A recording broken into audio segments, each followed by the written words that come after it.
रूस और यूक्रेन की जंग में फंसे भारतीय छात्रों का बुरा हाल है। सरकार छात्रों को निकालने के अथक प्रयास कर रही है। इसी बीच जनपद की छात्रा हिमांशी सिंह ने यूक्रेन से वापस आकर केनला 24 पर वहां के हालात बयान किए। आइए सुनते हैं आलम कुरैशी की हिमांशी सिंह से हुई खास बातचीत। हिमांशी जी, बहुत बहुत स्वागत है हमारे चैनल में जुड़ने के लिए। हिमांशी जी, कब वापसी आना हुआ आपका यूक्रेन से? एक्चुअली मेरी यूक्रेन से फ्लाइट थी 28 फरवरी और 28 को इवनिंग तक तो मतलब अपने घर में आ गए थे। और वहाँ पे 26 को इवनिंग में हम लोग वहाँ से निकले थे। वहाँ पे ऐसा था, टर्नोपिल में तो अभी तक वो लोग नहीं आए थे। लवीव में ब्लास्ट हुआ था, उसके बाद हम लोगों को मतलब मेंटल हम लोगों ने बस वगैरह अरेंज करके हम लोग को टर्नोपिल से रोमानिया बॉर्डर तक ले गए थे।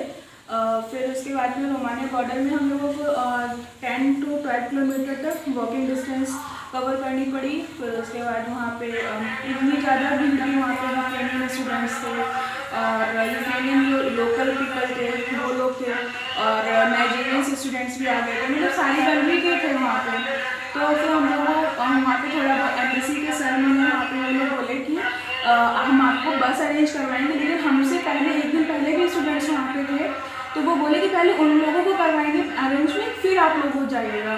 तरह तरह के बाहर से वीडियो वायरल होते रहे, तो लोग एमएससी के बारे में बताते रहे कि उनका फ़ोन नहीं अटेंड हो रहा है, वो मौके पे मिल नहीं रहे हैं, बात नहीं हो रही। तमाम छात्र छात्राओं ने वीडियो बनाकर ऐसा कुछ बयान करने की कोशिश की। क्या सच्चाई है एमएससी के बारे में? उसमें तो देखो, हम लोग जब गए थे तब तो एमबीसी वाले सर थे, लेकिन वहाँ पे इतनी ज़्यादा भीड़ थी तो वो लोग बोले कि आप लोग ऐसा कीजिए, बॉर्डर क्रॉस करके आ जाइए, फिर वहाँ बॉर्डर के अपोजिट साइड में हम लोग आपको अटेंड कर लेंगे और फिर ईजिली सब हो जाएगा। लेकिन वहाँ पे बॉर्डर क्रॉस करने में वहाँ पे लगभग 2000 to 3000 स्टूडेंट्स थे, तो बहुत ज़्यादा डिफिकल्टी तो हुई, बहुत ज़्यादा ही हुई।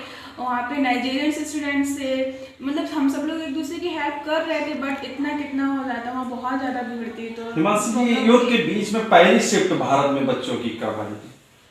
पहली शिफ्ट आई थी वही 25 को आई थी। जब पहली शिफ्ट आई थी, आपको नहीं आने को मिला था, तो क्या महसूस कर रही थी, कैसा लग रहा था आपको? एक्चुअली वहाँ पे ऐसा था, स्टेट वाइज जा रहे थे बच्चे, तो हम लोगों का टर्नोपिल का 27 को वहाँ से, तो और फिर टर्नोपिल में इतना कुछ नहीं, इतना क्योंकि वो अपोजिट डायरेक्शन में था, तो वहाँ पे इतना ज़्यादा ये सब नहीं था। लवीव तक वो लोग आए थे, तो इससे पहले हम लोग वहाँ पे निकल आए थे वहाँ से। जहाँ पर आप मौजूद थी वहाँ पर क्या युद्ध लगातार जो है धमाके या गोलीबारी की आवाज़ आपको लगातार सुनने को मिलती रही? नहीं, ऐसा तो नहीं है, क्योंकि जहाँ पे हम थे वहाँ पे जब तक हम रहे तब तक तो सेफ था, इतना मतलब ना ब्लास्टिंग हुई है, कुछ भी नहीं था। बस ये था कि नाइट में सायरन बजता था, तो हम लोग पूरा एक नाइट बंकर में रुके थे और सायरन बजता था, तो सारे रूम्स की लाइट ऑफ। जब सायरन बजता होगा घबराहट होती होगी? घबराहट नहीं, जब सभी लोग थे वहाँ पे तो फिर कोई प्रॉब्लम। तो किस तरीके से हिम्मत को आपने अपने बनाकर रखा? फ्रेंड्स थे वहाँ पे सारे, हम लोगों की वार्डन थी, फ्रेंड्स थे, सीनियर्स थे, तो उन लोगों की हेल्प मिली, तो कोई इतनी प्रॉब्लम नहीं थी वहाँ पे। लेकिन खाने पीने की अगर व्यवस्था की बात की जाए तो कहा जाता था कि खाने पीने की चीज़ों की भी बहुत समस्या आ रही थी, क्योंकि युद्ध के बीच में सभी दुकानें वहाँ पर बंद की गई थी, सेना मौजूद थी, आमने सामने गोलीबारी हो रही थी। तो खाने पीने की क्या व्यवस्थाएं थी हॉस्टल की तरफ से? खाने का हॉस्टल में हम लोग तो खाना अपना खुद से बनाते थे, तो ये हुआ कि सीनियर्स लोग बोले कि पहले अपना खाना स्टॉक बना के रख लो, तो हम लोग भी गए, अपना मॉल से जाके पूरा सामान ला के 15 डेज का अप्रॉक्स रख लिया था। और फिर जब आए तो अपना वहाँ पे मतलब जो वैसा था पैक करके रखा है, और जो वैसा सब्जी वगैरह थी वो वार्डन को दे दिया था।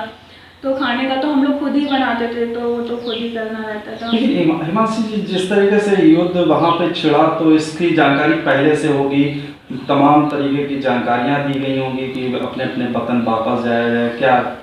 एक्चुअली हम लोगों का ये हो रहा था कि जो टीचर्स वगैरह से हम लोग पूछते भी थे, तो वो लोग ये बोलते थे कि नहीं, टर्नोपिल में नहीं होगा, अगर जो कुछ होगा कीव तक ही होगा, हम लोग यहाँ पे सेफ हैं।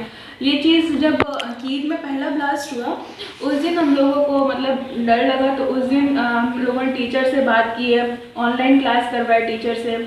तो वैसे वो लोग बोल रहे थे कि टर्नोपिल में ऐसा नहीं होगा, बट लास्ट में टर्नोपिल में भी आ गए, क्योंकि हम लोगों की बंकर टाइप में कुछ आपको भी रहना पड़ा था बंकर वगैरह में? हाँ, 2 दिन तक बंकर में हम लोग रहते, नाइट में बंकर में रहते थे और डे में पूरा रूम में हॉस्टल में। हिमांशी जी, लास्ट सवाल हमारा है कि आप अपने वतन आ गई हैं, वापस आ गई हैं, किस तरीका का महसूस कर रही हैं अपने परिवार के बीच में? तो ऑब्वियसली हम खुश हैं, लेकिन बट मेरे अभी भी काफ़ी फ्रेंड्स हैं वहाँ पे जो बॉर्डर के अभी भी उस पार हैं, तो उनके लिए अच्छा हिमांशी जी, ये बताइए इतनी बड़ी क्या आपके अंदर जो है मजबूरी थी जो अपना देश छोड़कर आप बाहर पढ़ाई करने के लिए गई? क्या व्यवस्थाओं की कमी आपको भारत सरकार में लगी जो आप जो है यूक्रेन में? एक्चुअली मैंने यहाँ पे नीट का एग्ज़ाम दिया था, तो यहाँ पे मेरे को BAMS मिल रहा था, लेकिन मेरे को MBBS करना था। फिर इसके बाद और भी बाकी एग्ज़ाम दिए थे, बट ये था कि MBBS का एक वही एक अलग होता है, तो फिर इसलिए मेरे को वहाँ पे मेरे फ्रेंड्स भी थे वहाँ पे पहले से, तो उन लोगों से पूछा तो वो लोग बोले कि हाँ वहाँ पे पढ़ाई भी अच्छी होती है हर एक चीज़, तो फिर इसलिए हम चले गए। यहाँ और यूक्रेन से पढ़ाई में कुछ पैसे का भी अंतर आता है, कमा बेशी, या यहाँ ज़्यादा लगता है या यूक्रेन में कम लगता है, कुछ ऐसा भी है? अब ये कि यहाँ पे करते तो इतना था, मतलब यहाँ पे प्राइवेट में तो लगभग 1 करोड़ के ऊपर बैठता है, वहाँ पे हम लोग गवर्नमेंट यूनिवर्सिटी में हैं और फिर पढ़ाई भी अच्छी है, मतलब हिमांशी जी, भारत सरकार से क्या अपील होगी आगे की छात्राओं के लिए? उनके लिए क्या व्यवस्थाएं भारत में हों जो उनको विदेश न जाना पड़े, उनके जो भी मजबूरियां हैं जो विदेश जाते हैं पढ़ते हैं, तो आप ऐसा क्या अपील करना चाहेंगे भारत सरकार के कि अपने मुल्क में ही उनको जो है सारी फैसिलिटी मिल जाए?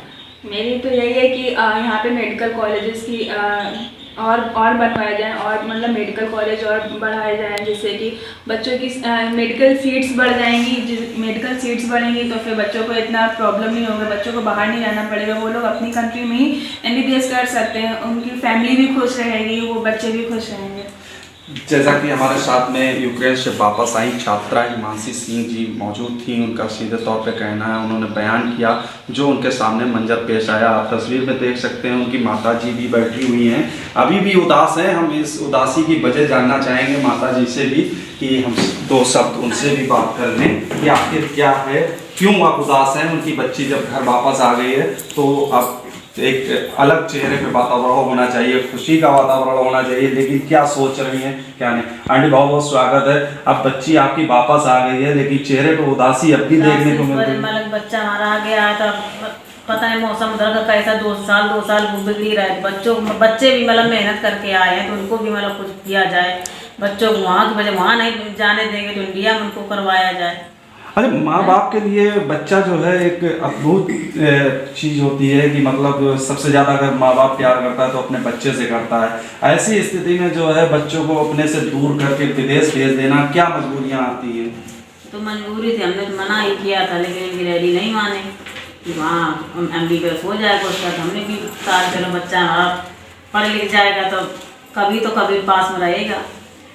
चलिए बहुत अब कैसा लग रहा है आपकी बच्ची आपके पास आ गया, लेकिन उसमें भी मतलब आ गया, वो तो हमारे पास में, लेकिन उनकी पढ़ाई लिखाई को लगता है कि बच्चे पता नहीं वहाँ पे 2 साल कितने दिन वो बना रहा है। भारत सरकार से आपकी कोई अपील है माँ बाप के होने के नाते से कि बच्चों को दूर ना जाना पड़े, उनको यही सारी सुविधाएं मिले? मतलब इतने दूर अब तो बहुत क्या अपील करना चाहेंगी आप? तो मतलब ये हादसा हो गया, बड़ा डर लगता है कि बच्चों को यही अपने इंडिया में रखा जाए, बच्चों की ये सब मतलब मेडिकल क्यों करवाई जाए, वहाँ ना भेजा जाए इतनी दूर। चलिए बहुत बहुत धन्यवाद। ये हिमांशी जी भी अगली थी, उनका सीधे तौर पे कहना है कि जो भारत सरकार बच्चों के लिए आगे विशेष ध्यान दे, उनके लिए यहीं पर सारी सुविधाओं को मुहैया कराए। KN Live 24 के लिए आलम कुरैशी। अपने आसपास और देश दुनिया की खबरों के लिए KN Live 24 को YouTube पर सब्सक्राइब करें और बेल आइकन दबाएं, और KN Live 24 को Facebook, Instagram, Twitter और कू ऐप पर फॉलो करें ताकि आपको हर अपडेट मिले सबसे पहले आपके मोबाइल पर।